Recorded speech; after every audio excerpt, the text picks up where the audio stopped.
سوال ہے شوہر سیٹنگ کا عادی ہو تو بیوی کیا کرے؟ میرے شوہر کا باہر کی لڑکیوں سے بہت زیادہ ریلیشن ہے، یوں ہونا چاہیے۔ ہماری شادی کو 5 سال ہو گئے ہیں لیکن ان میں کوئی سدھار نہیں آیا۔ آئے دن کوئی بھی نئی لڑکی نکلی ہوئی ہوتی ہے اور اس سے وہ باتیں کر رہے ہوتے ہیں۔ میں ان سے تنگ آ گئی ہوں اور میرا دل کرتا ہے کہ میں یہاں سے بھاگ جاؤں، لیکن اپنے گھر والوں کی وجہ سے یہ بھی نہیں کر سکتی۔ اس صورت میں کیا کروں؟ دبئی سے نام بھی انہوں نے لیا لیکن میں نام نہیں لینا چاہ رہا ان کا، جو خاتون نے اپنا نام بھی لکھا ہوا ہے۔ ایسی صورت میں نام نہیں لکھنا چاہیے، تو کیوں شوہر کی باتیں ساری دنیا کے سامنے لے کر آ رہی ہیں؟ مطلب یہ کہ اگر نام ایکسپوز کریں گے تو سب کو پتہ چل جائے گا اچھا اس کے میاں کی بات ہو رہی ہے۔ دیکھیں یہ مرض آج کل بہت زیادہ ہے، کیونکہ 2-3 شادیوں پر بھی پابندی ہے، لڑکیاں بھی بیکار گھروں میں بیٹھی ہوئی ہیں، ان کی اپنی شادیاں نہیں ہو رہی تو وہ مجبور ہو کے سیٹنگ کی طرف آتی ہیں، اور پھر لڑکیوں کو کھلی آزادی دی جا رہی ہے، جاب ویکینسیز میں لڑکیوں کو ترجیح دی جا رہی ہے، کمپنیوں میں کال سینٹروں میں لڑکیوں کی بھرمار ہے، تو اس کا یہی نتیجہ نکلے گا کہ جو شوہر وہاں جا کے جب بیٹھے گا چاروں طرف اس کو پھلجھڑیاں نظر آئیں گی تو اس کو اپنی والی تو پرانی لگنے لگے گی، اور اس کو روز نئے نئے چہرے نظر آئیں گے تو وہ کہاں اپنی بیوی کو لفٹ کرائے گا؟ تو اس کی تو یہی ہوگا۔ یہ تو کلچر کا حصہ بنتی جا رہی ہیں یہ چیزیں، اور گورنمنٹ، میں دیکھ رہا ہوں کہ کراچی میں خودکشیوں کا ریشو بڑھ رہا ہے، لڑکے خودکشیاں کر رہے ہیں بے روزگاری کی وجہ سے۔ اس کی ایک بہت بڑی وجہ یہ ہے کہ ویکینسیز جتنی بھی ہیں ان میں لڑکیوں کو ڈالا جا رہا ہے، لڑکیوں کو داخل کیا جا رہا ہے۔ دیکھیں لڑکی کو جاب نہ ملے وہ خودکشی کی طرف نہیں جائے گی، لڑکے کو جاب نہ ملے اس نے تو پورا خاندان چلانا ہے، وہ تو بیچارہ وہ کیا کرے گا؟ خودکشی تو حرام ہے، وہ تو ڈپریشن میں جائے گا۔ تو گورنمنٹ کو چاہیے پہلے ان بندوں کو تو پورا کریں، آپ فیکٹریوں میں اور کال سینٹرز میں پہلے ہمارے قوم کے نوجوانوں کو جاب مل جائے، لڑکے کھپ جائیں اچھی جگہوں پہ یا جاب کے لیے ان کی جو ہے نا وہ سارے سیٹ ہو جائیں، پھر اگر کچھ ویکینسیز بچتی ہیں تو آپ چلو لڑکیوں کو بھی لے آؤ۔ لڑکے ڈگریاں لے کے روڈ ناپ رہے ہیں اور لڑکیوں کے لیے دھڑا دھڑ ویکینسیز ہیں۔ ہمیں یاد ہے ہم جب جامع ترشید جایا کرتے تھے صبح تو ہمیں 10-15 سال پہلے لڑکیوں سے بھری ہوئی سوزوکیاں گاڑیاں نظر نہیں آتی تھی۔ اب میں جاتا ہوں نا تو لڑکیوں کی ایک پوری کھیپ جا رہی ہوتی ہے فیکٹریوں میں۔ کیوں؟ وہ فیکٹریوں میں جا کے دواؤں کے ڈھکن لگا رہی ہیں، بوتلوں کو پیک کر رہی ہیں، یعنی جو کام مزدوروں کا تھا، جو خالصتاً لڑکوں کا کام تھا، وہ کام بھی لڑکیوں سے لیا جا رہا ہے۔ تو اب آپ بتاؤ یہ لڑکیاں جب جا کے جاب کریں گی اتنی بڑی تعداد میں، تو وہ لڑکے تو اتنے بے روزگار ہوں گے نا، جو ان کے بھائی گھر میں بیٹھے ہوئے ان کو جاب نہیں مل رہی، اور بہن جناب جا کے فیکٹری میں وہ بوتلوں کے ڈھکن لگا رہی ہے وہاں جا کے، اور اس پہ فخر کر رہی ہے کہ عورت ہمارے معاشرے میں آزاد ہے۔ یہ کیسی آزادی ہے بھائی؟ یہ زیادہ آزادی ہے کہ یہ گھر میں بیٹھتی، اس کا بھائی لا کے اس کو کھلاتا، گھر میں شہزادیوں کی طرح کھلاتا ہے اس کو، شوہر کماتا شہزادیوں کی طرح بیوی کو کھلاتا وہ۔ تو یہ اس یورپین کلچر کا ایک بدترین اثرات ہیں جس میں مرد عورت کی ذمہ داری سے ہاتھ کھینچ رہا ہے، کیونکہ جب یہ لڑکیوں میں اور زیادہ یہ جاب کا ریشو بڑھے گا تو مرد تو بالکل ہی نکھٹو ہو جائیں گے۔ جیسے فلپائن میں ہم نے دبئی میں دیکھا ساری فلپینی لڑکیاں جاب کر رہی ہیں، اور ان کے میاں جو ہے نا وہ گھروں میں بیٹھے ہوئے مفت خوری کر رہے ہیں، وہ کیونکہ عورتوں کو وہاں چسکا لگ گیا جاب کرنے کا۔ تو یہ نیچر کے خلاف ہے، اس کو ختم کرنا چاہیے۔ اس کا نقصان کیا ہو رہا ہے کہ مرد کے پاس اتنی لڑکیاں گھروں سے باہر اس کو مل جاتی ہیں دوستیاں لگانے کے لیے، اور ان لڑکیوں کی پھر شادیاں بھی نہیں ہو رہی ہیں، کیونکہ مرد بے روزگار ہیں، وہ کہاں شادی کریں گے؟ وہ تو کہتا ہے اسٹیبل ہونے میں مجھے ٹائم لگے گا، اس کے بعد میں شادی کروں گا۔ تو اسٹیبل ہوتے ہوتے وہ لڑکیاں بھی بڈھیاں ہو جاتی ہیں، تو وہ بھی دوستیوں کی طرف، اور یہ میرڈ بھی دوستیوں کی طرف۔ تو پورا کلچر آپ دیکھیں کچھ وقت کے بعد ایسی کی تیسی ہو جائے گی، اور انتہائی افسوس کے ساتھ کہنا پڑتا ہے کہ اس پر نہ حکومتی سطح پہ آواز اٹھائی جا رہی ہے، نہ اسلامی نظریاتی کونسل اس پہ آواز اٹھا رہی ہے، اور نہ ممبروں سے جتنی آواز اٹھنی چاہیے اتنی اٹھ رہی ہے۔ ہم بس یہ 2-4 مسائل ہیں، انہی کو لے کے گھومتے رہتے ہیں، جو ایک اتنا بڑا مسئلہ ہے کہ ہمارا کلچر تباہ ہونے والا ہے۔ اس کی طرف میں سمجھتا ہوں جس طرح توجہ ہونی چاہیے مذہبی اسکالرز کی، ان کی توجہ نہیں ہے، اسی رو میں بہہ گئے ہیں۔ جو ایک یورپ سے اور مغرب سے ایک طوفان آیا ہے نا بے حیائی کا، اسی میں سب بہہ گئے ہیں اور سب نے کمپرومائز کر لیا ہے۔ تو اس کا یہ تو آپ کے میاں کی ابھی سیٹنگ ہے نا، یہ سب کے میاں کی ہونے والی ہے تھوڑے دنوں میں، الا ماشاءاللہ۔ تو آپ غم نہ کریں، 10-15 سال میں آپ کے پڑوسی جو خاتون ہوں گی ان کے میاں کی بھی 8-10 لڑکیوں سے چکر ہوں گے، اور ہو سکتا ہے ابھی بھی ہوں، بتایا نا انہوں نے، وہ وسیم اور ستار کے نام سے جو بندے سیو ہو نا، وہ راحت اور مسرت وہ لڑکیاں ہوں جن کے نام اس نے وسیم اور ستار سے سیو کیے ہوئے پڑوسی نے، اس کے پڑوس میں بھی یہ اب آپ دماغ سے نکال دیں کہ تو اب کرنا کیا ہے کہ کلچر تو ہونے والا ہے بیڑا غرق اس کا، یہ تو آپ لکھ لیں، 2-4% لوگ ہی بچیں گے جو اس عذاب سے بچ جائیں گے۔ تو اب خواتین کے پاس ایک آپشن یہ ہے کہ یا تو ایسے آدمی سے طلاق لیں، لیکن طلاق لینے کے بعد آپ اس خوش فہمی میں نہ رہیں کہ آپ کو کوئی اتنا نائس پرسن مل جائے گا جس کے لڑکیوں سے چکر نہیں ہوں گے. وہ صرف وہی لوگ ہوں گے جن کے تبلیغ میں 4 مہینے لگے ہوئے ہیں یا کسی بزرگوں سے بہت طویل صحبت ہیں ایسے لوگ. میں نہیں کہہ رہا کہ نہیں ہے, بدگمان نہیں ہو, لیکن یہ بہت سمٹتے جا رہے ہیں. اور دوسری بات یہ کہ وہ آپ سے کرے گا کیوں شادی, کیونکہ لڑکیوں کی اتنی بھرمار ہے ہمارے معاشرے میں کہ میرے پاس تو فون آتے ہیں نا, کوئی خواتین اپنی بچیوں کے لیے فون کرتی ہیں, مفتی صاحب ہماری بچی کے لیے رشتہ بتا دے. تو میں کہتا ہوں پہلے 1000 خواتین نے اپنی بچیوں کے لیے کہا ہوا ہے, تو آپ کا نمبر 1001 پہ آپ کو ڈال دیتے ہیں. ان 1000 کی جب ہو جائیں گی تو 1001واں نمبر آپ کا ہے. تو کس کس کی کرائے آدمی, اسی وجہ سے ہم نے یہ رشتے کرانے کا کام ہی چھوڑ دیا. تو آپ کا شوہر سیٹنگ کا عادی ہے یا کچھ بھی ہے, آپ نے یہ دیکھنا ہے کہ آپ کا فائدہ کس میں. اگر آپ اس بندے سے طلاق لیں گی تو کیا بچوں کے ساتھ آپ سے کہیں اور آپ سے کوئی بندہ شادی کر لے گا جس کی سیٹنگ نہ ہو؟ پہلی بات تو یہ. اور صرف اتنا کافی نہیں ہے سیٹنگ نہ ہو, کیا وہ اتنا نان نفقہ اٹھا لے گا جتنا آپ کا شوہر نان نفقہ اٹھا رہا ہے؟ کیا وہ آپ کے بچوں کو باپ جیسی محبت دے دے گا؟ تو یہ 10 قسم کے سوالات ہیں. تو ظاہر ہے عام طور پر ایسا ہوتا نہیں ہے. لڑکیاں طلاق کے بعد وہ بالکل ہی بے یار و مددگار ہو جاتی ہیں, شوہر ہی نام کی چیز نہیں مل رہی ہوتی, اور مل بھی رہا ہوتا ہے تو وہ بڈھا کوئی بیچارہ, لڑکی کی عمر 22 سال ہے اور لڑکا مل رہا ہوتا ہے اس کو 65 سال کا. لڑکا تو کہنا بھی اس کو نہیں چاہیے, 65 سال کا آدمی مل رہا ہوتا ہے, یعنی کوئی جوڑ کا رشتہ ملے گا نہیں.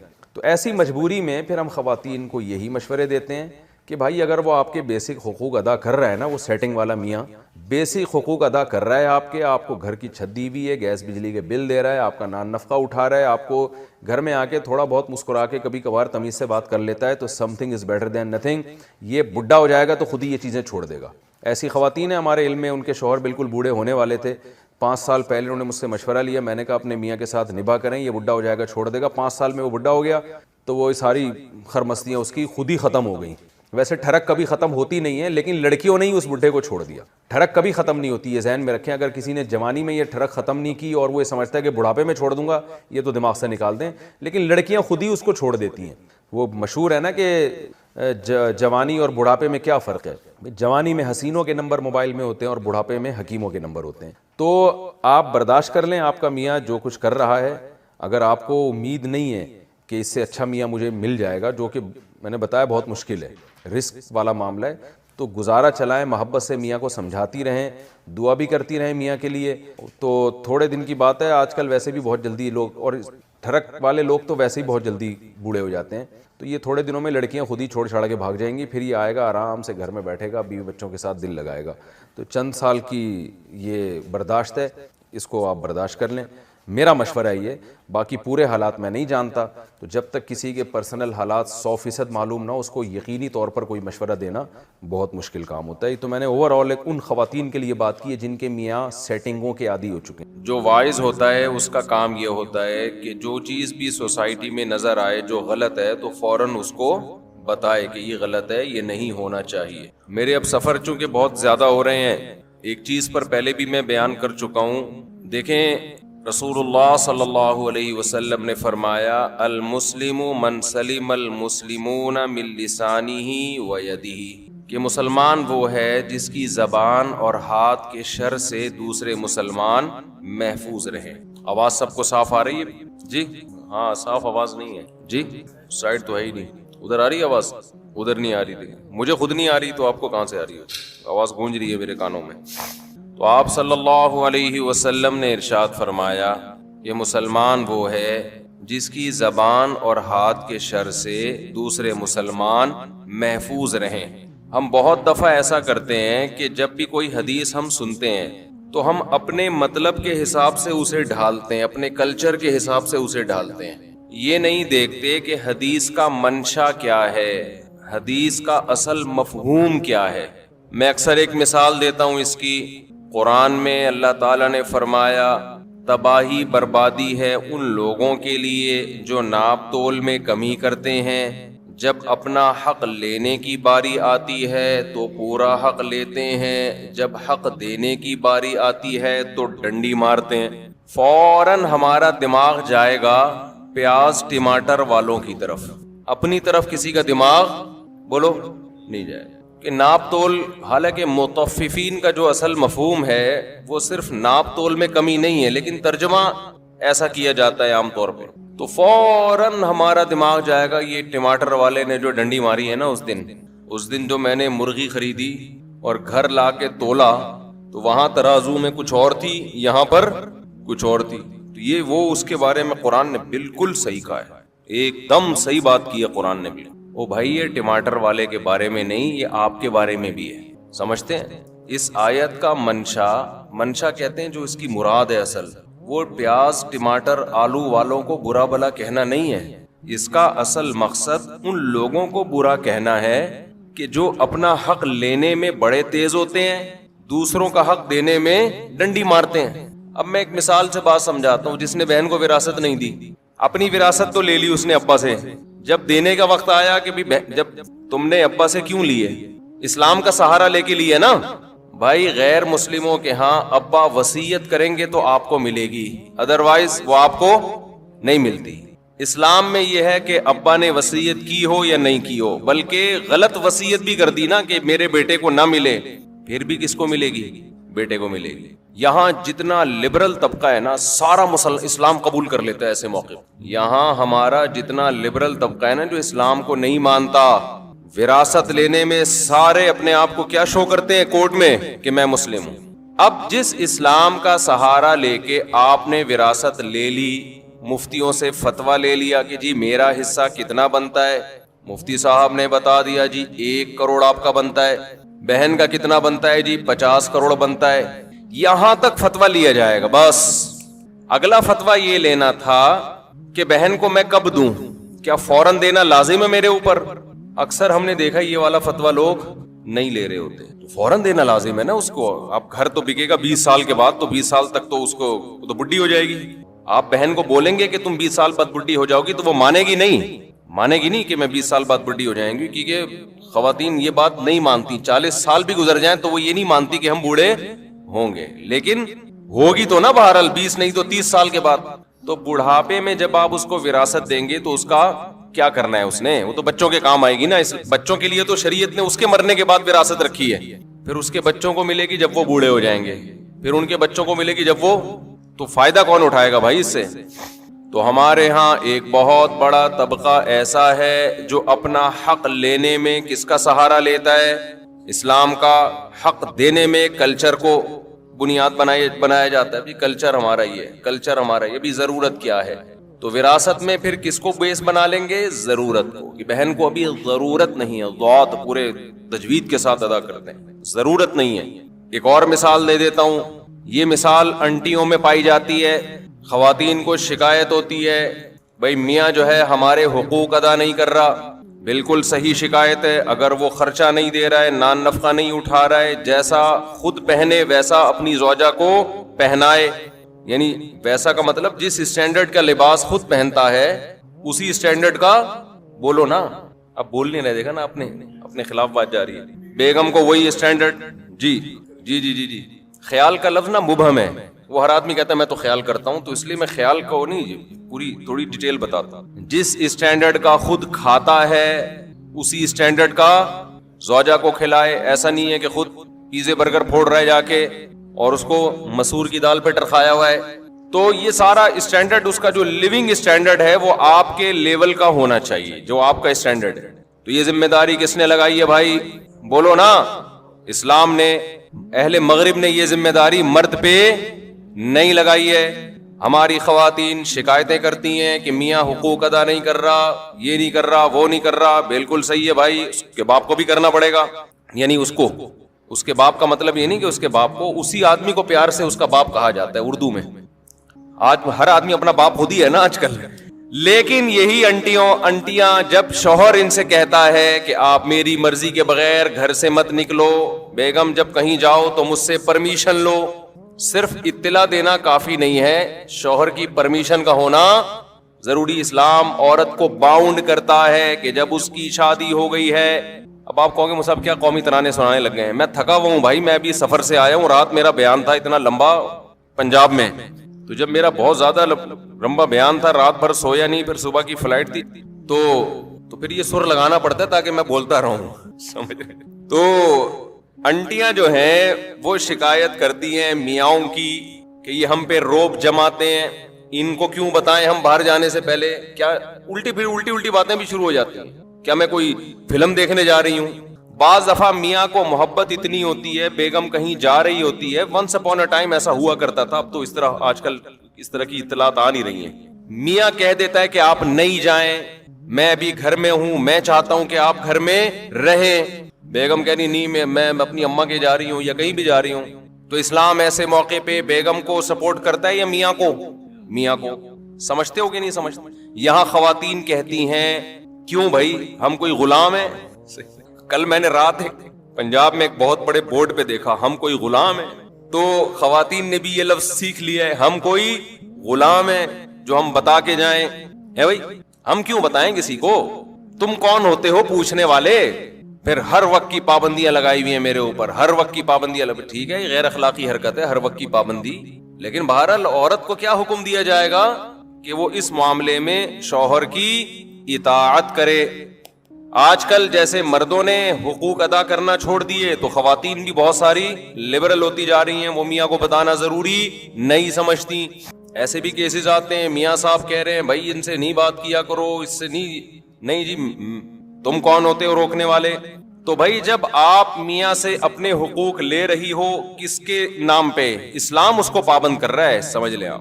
اسلام کے علاوہ کسی کا باپ بھی شوہر کو پابند نہیں کر سکتا، خوب سمجھ لو. اور اسلام کی پابندی اگر نہ ہو تو کوئی بھی زوجہ کے حقوق ادا نہیں کرے گا، قانون کروا ہی نہیں سکتا. پھر یہ ٹاپک چینج ہو رہا ہے، کیا کریں یار. میں خواتین کو بتا رہا ہوں اسلام کی قدر کرو. یہ جو میاں پاکستان میں اور اسلامی ملکوں میں میاں جو خرچہ کرتے ہیں نا بیگموں کے اوپر، جو حقوق ادا کرتے ہیں، یہ اسلام کی وجہ سے کرتے ہیں، یہ گورنمنٹ کے لا کی وجہ سے نہیں کرتے. لا میں اتنی طاقت نہیں ہے کہ حقوق ادا کروا دے. گوروں نے کتنے زبردست لا بنا کے مسلط کیے، انہوں نے بھی بالآخر ہتھیار ڈال دیے کہ بھئی قانون کے ذریعے شوہر عورت کے حقوق ادا کرے، یہ پاسبل نہیں ہے. دیکھو ہمارے نبی صلی اللہ علیہ وسلم، عرب میں عورت کو پاؤں کی جوتی سمجھا جاتا تھا، کوئی اوقات نہیں تھی. ہمارے نبی نے مدینہ میں جا کے قانون نہیں پاس کروایا کہ جو عورت کی توہین کرے گا اس کو اتنے سال کی جیل ہوگی. ایسا ہمیں کوئی یہ قانون سے یہ چیزیں گرفت میں آتی نہیں ہیں. قانون میں پہلے تو یہ توہین کی ہے کہ نہیں کی ہے، پھر توہین کی ڈیفینیشن کیا ہے. میاں کہہ رہے کہ ہمارے یہاں تو پیار سے گالیاں دی جاتی ہیں، ہمارے یہاں کیا؟ کل ایک صاحب آئے، انہوں نے کہا مجھے میری بیوی نے بہت گالیاں دی ہیں نا، بہت پھٹا ہوا کہ پنجاب میں بیٹھا ہوا تو کہیں تو میری بیوی نے بہت گالیاں دی ہیں. میں نے کہا کیا گالیاں دی ہیں؟ کہہ رہے یار مصعب کیا؟ میں نے کہا ترجمہ کر کے بتا دو. میں نے کہا ایز اٹ از گالی تو نہیں بتاؤ، لیکن آسان لفظوں میں اس کو ذرا مفہوم بیان کرو، آسان لفظوں میں اس کا مفہوم بیان کرو. تو خیر میں یہ عرض کر رہا تھا کہ نبی صلی اللہ علیہ وسلم کے دور میں بیٹی کو زندہ دفن کیا جاتا تھا. پاؤں کی جوتی سے بھی بدتر سمجھا جا رہا ہے کہ نہیں سمجھا جا رہا؟ تو آپ صلی اللہ علیہ وسلم نے قانون سازی نہیں کی ہے مدینہ میں کہ کورٹ میں عورت کیس کرے شوہر توہین کر رہا ہے. یہ بہت مبہم چیزیں ہوتی ہیں، اور قانون کے ذریعے ان چیزوں کی گرفت نہیں ہو سکتی ہے. بلکہ آپ صلی اللہ علیہ وسلم نے یہ بتایا کہ میں اللہ کا پیغمبر ہوں، اور دلائل سے ثابت کیا. اللہ نے اتنے معجزے دیے جس سے صحابہ کو یقین ہو گیا کہ آپ کس کے پیغمبر ہیں؟ اللہ کے. پھر قرآن میں اللہ نے آیتیں نازل کی، لَقَدْ كَانَ لَكُمْ فِي رَسُولِ اللَّهِ أُسْوَةٌ حَسَنَةٌ، تمہارے لیے پیغمبر کی زندگی میں بہترین نمونہ ہے. فالو کرنا ہے تو کس کو فالو کرنا ہے؟ پیغمبر کو. اب لوگ سمجھ گئے پیغمبر جو کرتے چلے جا رہے ہیں ہمیں وہ کرنا ہے، نہیں کیا تو پنشمنٹ کس کی طرف سے ملے گی؟ اللہ کی طرف سے. اب کوئی دیکھنے والا نہیں ہے، اب نہ کوئی وکیل کی ضرورت نہ کیس کی ضرورت. کس کا خوف بٹھا دیا ہے؟ اللہ کا. تمہاری عورتیں تمہارے لیے بمنزلہ کھیت کے ہیں. حرث عربی میں کھیت کو کہتے ہیں، تو بمنزلہ کھیت کے ہیں. جیسے بیج ڈالا جاتا ہے کھیت میں اور اس سے پیداوار بڑھتی ہے، تو عورت کی جو ایک حیثیت ہے، نیچر نے جو اس کی ایک حیثیت متعین کی ہے، وہ بھی ایک نسل بڑھانے کا ذریعہ ہے، جس میں مرد کا جو اسپم ہے وہ بطور بیج کے ہے اور جو اولاد ہے وہ ایک پیداوار کی طرح ہے. تو اللہ نے یہ یاد رکھیں، اس آیت کو نا بہت سارے غیر مسلموں نے عورت کے خلاف بہت نیگیٹیویٹی پھیلائی ہے کہ دیکھو اسلام عورت کی توہین کرتا ہے، اس کو کھیتی سے تعبیر کرتا ہے. تو کچھ لفظ کسی اور زبان میں جب وہ جاتے ہیں نا تو وہ توہین کا معنی دیتے ہیں. عربی میں جو حرث کا معنی ہے یہ تعظیم کے لیے ہے، توہین کے لیے نہیں ہے. اردو میں جو کھیتی کا معنی ہے وہ توہین کے لیے استعمال ہوتا ہے. کھیتی یعنی جو پاؤں میں روندی ڈالنے والی، اور زمین جو ہے نا پاؤں میں گویا روندی اس کو روندا جا رہا ہے. تو اس لیے اس کا اردو میں بالکل اسی طرح جو لوگ ترجمہ کر دیتے ہیں کہ عورتیں تمہاری کھیتیاں ہیں، تو یہ ترجمہ میرا خیال ہے اس لیے درست نہیں ہے کہ اردو میں اس کا مفہوم ہی چینج ہو جاتا ہے. یعنی گویا ایک عزت کے لیے جو لفظ اللہ نے استعمال کیا وہ ذلت کا ذریعہ بن جاتا ہے. تو اس لیے کسی بھی زبان میں جب ہم کسی بھی لفظ کا ترجمہ کرتے ہیں تو اس زبان کے ہمیں محاوروں کو دیکھنا چاہیے کہ اس زبان میں یہ لفظ کس معنی میں استعمال ہو رہا ہے. مثال کے طور پر ہو سکتا ہے کتا کا لفظ کسی زبان میں وفاداری کے لیے استعمال ہوتا ہو، کسی کو لوگ ڈاگ کہتے ہوں تو اس کا مقصد ہوتا ہے وفادار انسان ہے، لیکن ہمارے ہاں اردو میں گالی ہے وہ، اور آپ بولیں کہ بھئی وہ فلاں قوم ڈاگ کہتی ہے تو ہم کتا کہیں گے، تو آپ جب اس کا ترجمہ اردو میں کریں گے تو کتے سے نہیں کر سکتے. تو اسی طرح یہ عربی کا جو لفظ ہے اس میں بھی یہ چیز غور یعنی ملحوظ رہنی چاہیے. تو اس لیے اس کا ترجمہ کیا جائے گا تمہاری عورتیں تمہارے لیے پیداوار بڑھانے کا ذریعہ ہیں، نسل بڑھانے کا ذریعہ ہیں. فاتو حرثکم، تم اپنے اس نسل بڑھانے کے ذریعے کے پاس آؤ، انا شئتم جیسے چاہو، وقدموا لانفسکم، اور اپنے نفسوں کے لیے آگے بھیجو، یعنی اولاد کی نیت سے آیا کرو زوجہ کے پاس اور آخرت کے لیے انتظام کرو، یعنی اولاد پیدا کر کے جو تاکہ دنیا اور آخرت میں تمہارے لیے فیوچر میں تمہارے لیے کام آئے، دنیا بھی داخل ہے آخرت بھی داخل ہے. تو یہ آیت کا بھی ایک شان نزول ہے کہ صحابہ کرام تو چونکہ جو خواتین تھیں مکہ میں صدیوں سے وہ لوگ آباد تھے، ان کے سفر خاص طور پہ عورتوں کے سفر بہت ہی کم ہوا کرتے تھے. تو جب ہجرت ہوئی ہے اور جو ہے نا ہجرت کر کے بہت ساری صحابیات مدینہ آئی ہیں، تو مدینہ میں ان کے نکاح دوسری قوموں میں ہوئے، پھر انصار صحابہ سے بھی ہوئے. تو چونکہ تقویٰ تھا ان خواتین میں، للہیت تھی، تو بعض جگہ ایسے واقعات ہوئے کہ میاں بیوی کے جو آپس کا ریلیشن ہوتا ہے، ظاہر ہے وہ ہر قوم میں اور ہر جو ہے نا شخص کا مزاج دوسرے سے مختلف ہوتا ہے. تو بعض مردوں نے اس طرح سے اپنی زوجات کے ساتھ ہم بستری کی کہ ان خواتین کو پھر اشکال ہوا کہ پتہ نہیں اس طرح سے ہم بستری کرنا جائز بھی ہے یا نہیں ہے. تو انہوں نے نبی صلی اللہ علیہ وسلم سے یہ مسئلہ پوچھا کہ یا رسول اللہ، ہمارے شوہر ہمارے پاس اس طرح سے آتے ہیں تو کیا یہ جائز ہے یا نہیں. تو ان کے سوال کو بھی مبہم رکھا گیا اور قرآن نے اس کے جواب کو بھی کنایتاً بیان کیا، کیونکہ مسئلہ بظاہر حیا کے خلاف ہے. تو قرآن جب بھی کوئی ایسی بات ہوتی ہے تو اشارتاً کنایتاً اس کا تذکرہ کر دیتا ہے تاکہ مسئلہ بھی واضح ہو جائے، کیونکہ ظاہر ہے اس کی ضرورت تو قیامت تک آنے والے انسانوں کو پڑ سکتی ہے نا. یہ تو ہر میاں بیوی کا اپنا ایک ذاتی مسئلہ ہوتا ہے کہ ہمیں کس طرح سے پرمیشن ہے، کس طرح سے پرمیشن نہیں ہے. تو اللہ تعالیٰ نے بھی اشارتاً ہی اس حکم کو قرآن میں بیان کر دیا. قرآن میں اس لیے بیان کیا کہ تاکہ اس میں کوئی اجتہادی اختلاف کی گنجائش نہ رہے. تو اللہ نے قرآن مجید میں بیان کیا، فرمایا نساؤکم حرث لکم، تمہاری جو ازواج ہیں، تمہاری جو بیویاں ہیں، وہ تمہارے لیے بمنزلہ کھیت ہیں. کھیت کا مطلب کیا ہوتا ہے؟ پیداوار بڑھانے کا ذریعہ. تو اس میں سب سے پہلا مسئلہ تو قرآن نے یہ بیان کر دیا کہ زوجہ سے جو ہم بستری ہے وہ صرف اسی راستے میں جائز ہے جس سے اولاد ہوتی ہے، کیونکہ عورت کو اللہ نے بنایا ہے نسل بڑھانے کے لیے. تو کوئی بھی ایسا ہم بستری کا طریقہ اختیار کرنا جو نسل بڑھانے کا ذریعہ نہ ہو، یعنی وہ نیچرل نہ ہو، تو وہ حرام ہے. تو اس میں اللہ نے یہ حکم دے دیا. تو اس سے صاف یعنی حدیث سے بھی پتہ چلتا ہے اور تمام فقہاء کا اجماع بھی ہے اس آیت کی روشنی میں کہ مسئلہ تھوڑا حیا کے خلاف ہے، لیکن میرا خیال ہے بتانا ضروری ہے کہ پچھلے راستے سے عورت سے ہم بستری کرنا بالکل حرام ہے، ناجائز. اور نبی صلی اللہ علیہ وسلم کی اس پہ بہت شدید لعنت ہے، بہت شدید وعید ہے. تو یہ بالکل اللیگل ہے اسلام میں کہ عورت کے پچھلے راستے سے اس سے ہم بستری کی جائے. جو لوگ لڑکوں سے بدفعلی کے عادی ہوتے ہیں ان کو یہ ایک چسکا لگ جاتا ہے، تو یہ حرام ہے، ناجائز ہے، کیونکہ اللہ نے بتا دیا کہ یہ تمہارے لیے بمنزلہ کھیت کے ہیں. تو اس میں قرآن نے وہ جو سوال تھا نا اس کی طرف اشارتاً جواب دے دیا اور آگے فرمایا فاتو حرثکم، تم اپنے کھیت کے پاس آؤ، یعنی پیداوار بڑھانے کا جو ذریعہ ہے اس جگہ کی طرف آؤ، انا شئتم جیسے چاہو، یعنی باقی جس طرح سے تم چاہو زوجہ سے ہم بستری کر سکتے ہو، اس میں کوئی خاص طریقہ متعین نہیں ہے. میاں بیوی کا ایک دوسرے سے کوئی پردہ نہیں ہے. ہن لباس لکم وانتم لباس لہن، یہ دونوں ایک دوسرے کے لیے لباس ہیں. تو اس میں طریقہ کار کوئی بھی ہو سکتا ہے، کسی بھی طرح سے کرنا چاہو ایک دوسرے سے لطف اندوز ہو سکتے ہو. لیکن فاتو حرثکم آنا موضع حرث میں ہے. حرث کا مطلب وہ اس جگہ کی طرف آنا ہے جہاں سے نسل بڑھتی ہے، کسی اور راستے کی طرف. اس سے صاف طور پر جو ہے نا وہ جو فاسق فاجر لوگوں کی جو برائی ہے جو لڑکوں سے بدفعلی کے نتیجے میں پیدا ہوتی ہے، اس کا اللہ نے قلع قمع کر دیا کہ اس کی اسلام میں بالکل اجازت نہیں ہے. باقی طریقہ کار کیا ہوگا یہ تمہارے اوپر، اس کی اللہ نے تمہیں اجازت دی ہے۔ وَقَدِّمُوا لِأَنفُسِكُمْ، اور چونکہ بار بار حرث کا تذکرہ ہو رہا ہے کہ